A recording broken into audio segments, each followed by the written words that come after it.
Nesta quarta-feira tem clássico pela Copa do Brasil, Santos e Corinthians. É preciso ser inteligente, jogar com o regulamento, mas também não se pode ter medo do adversário. Fala rapaziada, tudo certo? De volta para mais um vídeo aqui do nosso canal 10. Este é o nosso tradicional pré-jogo, afinal, nesta quarta-feira, 9h30 da noite, tem Santos e Corinthians, Corinthians e Santos lá em Itaquera. Primeira partida válida pelas oitavas de final da Copa do Brasil. Não tem mais o critério do gol fora de casa, mas eu vou explicar aqui algumas razões pelas quais eu acredito que o Santos deva investir bastante neste jogo, para quem sabe surpreender muita gente e deixar a classificação mais próxima. Falo aqui em nome de Peter Leandro e Dani Haddad Fisioterapia. Quer ter mais qualidade de vida e ficar livre das dores? Então entre em contato com o Peter ou com a Dani pelos telefones 13 997040944, 13 997827308. Conheço o trabalho também pelo Instagram, @PeterLeandro e Dani Haddad. Também a Exatec Informática, na Senador Feijó 686, sala 1820, no Blue Office. O site é o isatecinformatica.com.br. Telefone 13 30 20 18 77. Conheça mais da Exatec também nas redes sociais. Está conhecendo o nosso trabalho hoje, então peço para você se inscrever no canal, ativar as notificações, deixar o like, que também faz com que o nosso trabalho seja mais reconhecido, e se quiser, torne-se membro do canal. Muito bem, vamos lá. O jogo desta quarta-feira, o jogo de ida de uma disputa de 180 minutos, é um chavão do futebol, né? 9h30 da noite na Arena de Itaquera. Daqui a alguns dias, no dia 13 de julho, a volta na Vila Belmiro. Portanto, a semana que vem não acontecerá este jogo de volta. O jogo da semana que vem, do meio da semana que vem, será a partida de ida contra o Táchira pela Copa Sul-Americana. E como eu disse no começo do vídeo, por que é importante o Santos, digamos assim, investir nesta partida? É claro que o Santos vai jogar com regulamento. Claro que o Bustos sabe que ele precisa chegar vivo no jogo de volta. Aliás, como aconteceu diante do Curitiba, né? Não pode tomar uma sacolada de gols, porque aí depois fica muito difícil reverter essa vantagem, sem contar a, digamos assim, destruição psicológica que seria para a sequência do elenco. Já um jogo no sábado contra o próprio Corinthians pelo Campeonato Brasileiro, e depois os confrontos que vão se seguir. Então há dois aspectos aqui. O primeiro, psicológico. O segundo, físico. Físico por quê? Porque neste jogo desta quarta tem João Paulo, tem Léo Batistão, tem Marcos Leonardo, tem Zanocelo, tem Fernandes, tem todo mundo à disposição, basicamente. Tem o Auro, que volta de suspensão, mas não deve jogar. O Lucas Braga deve permanecer ali, né? Pelo menos a informação que chega antes de eu gravar esse vídeo aqui. Já para quarta-feira, para sábado, perdão, tanto jogo que a gente se confunde. É tanto jogo que para sábado ele provavelmente, além de não ter o João Paulo e o Zanocelo suspensos, ele talvez tenha que mexer em uma outra posição. Porque tem uma viagem para a Venezuela na quarta, para jogar na quarta. E aí o Santos vai ter que escolher alguns jogadores. O Batistão, por exemplo, não pode jogar na Venezuela. Então, a princípio, ele deve ser utilizado nesta quarta e no sábado. Mas precisa ver se ele não vai querer dar jogo para o Ângelo no final de semana. Enfim, o que eu estou querendo dizer é o seguinte: neste jogo da Copa do Brasil, no primeiro jogo, é a possibilidade que o Santos tem de usar quase que força máxima, porque as demais partidas dessa sequência, que só termina no dia 13 de julho e que vão ter os confrontos da Sul-Americana, inclusive com a viagem à Venezuela, vai ter o jogo contra o Flamengo na Arena Barueri, vai ter o jogo com o Atlético Goianiense na Vila. Então, o ideal seria que o Santos conseguisse o resultado dentro daquilo que ele espera, daquilo que ele imagina. Óbvio, uma vitória ou até um empate. E se perder, por um resultado magro, para ele poder reverter depois na Vila Belmiro. Então não dá só para jogar com o regulamento embaixo do braço. Não dá para jogar só se defendendo, esperando por um empate e uma reversão de resultado na volta, porque às vezes isso também não acontece.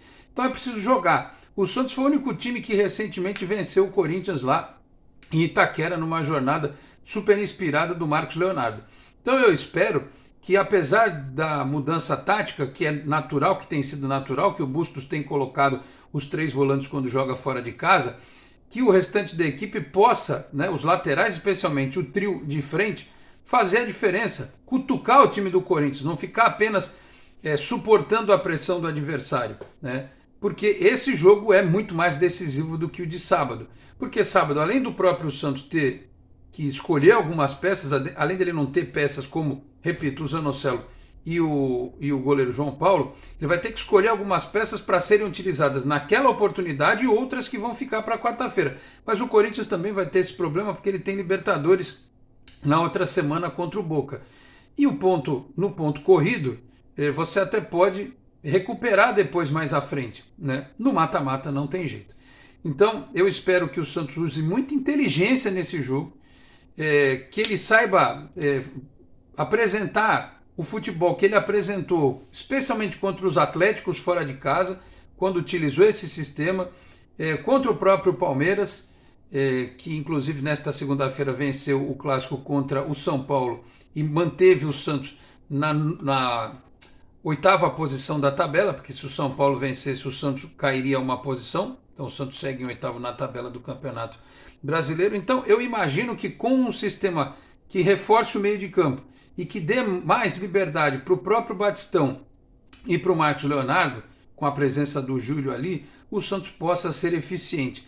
Talvez por isso, inclusive por ter os 3 volantes, o Bustos esteja propenso a manter o Lucas Braga na lateral direita, e a gente sabe que do outro lado o Lucas Pires também desce muito para o ataque. Vejo a postagem aqui do Lucas Mussetti da Gazeta Esportiva com o time que foi ensaiado nesta sexta-feira para o jogo nesta terça-feira, hoje está difícil de sair o dia, hein? Para o jogo desta quarta. Escalação provável: João Paulo, Lucas Braga, Kaique, Eduardo Bauerman e Lucas Pires, Rodrigo Fernandes, Vinícius Zanocelo, Sandri, o Júlio fazendo a conexão ao invés de jogar ali pela ponta, talvez com um pouco mais de liberdade para o meio, o Marcos Leonardo e o Léo Batistão na frente. É uma formação que me agrada, aliás, eu acho que essa deve ser a formação titular do Santos sempre. E aí, Léo Batistão e Marcos Leonardo também são titulares, e você tem 3 jogadores para uma posição. O Júlio hoje prestigiado pelo técnico, mas tem o Bruno, que pode jogar ali também, e mais à frente pode ser o Ângelo, quando tiver 100%, com o Batistão fazendo uma função um pouco mais atrás ali, quase que como um quarto homem do meio de campo.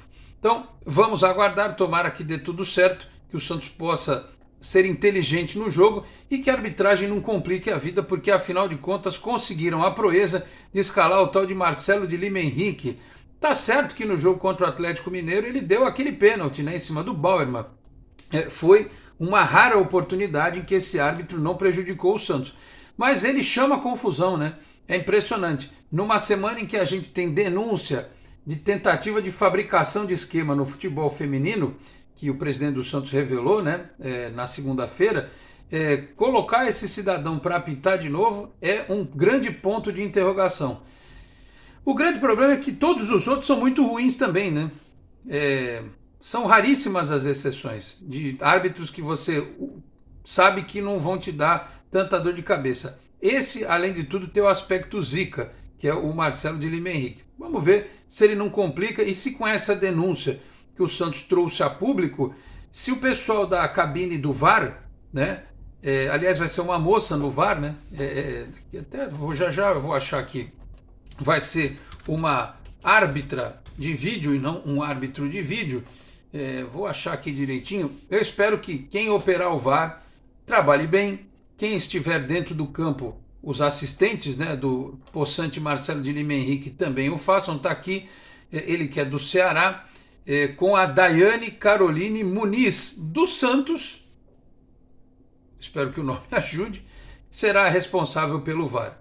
Então, que o jogo não tenha problemas em relação à arbitragem, e eu repito que o Santos tem inteligência para jogar, porque esta é a partida fundamental, este jogo. Depois, sábado, pelo Campeonato Brasileiro, vai se montar o time possível. Quarta, pela viagem, e pela Copa Sul-Americana ser, apesar de ser prioridade, o adversário em tese é mais fraco, eu acho que o Bustos também vai fazer alguma coisa diferente, deve voltar o Velasquez, aí deve jogar o Auro, deve jogar o Felipe Jonathan, o Camacho, o Ricardo Goulart, já que não vai ter o Batistão na quarta-feira contra o Tátira, enfim. Aí depois tem o jogo contra o Flamengo, que aí tem que usar todo mundo mesmo, né? A força máxima, enfim.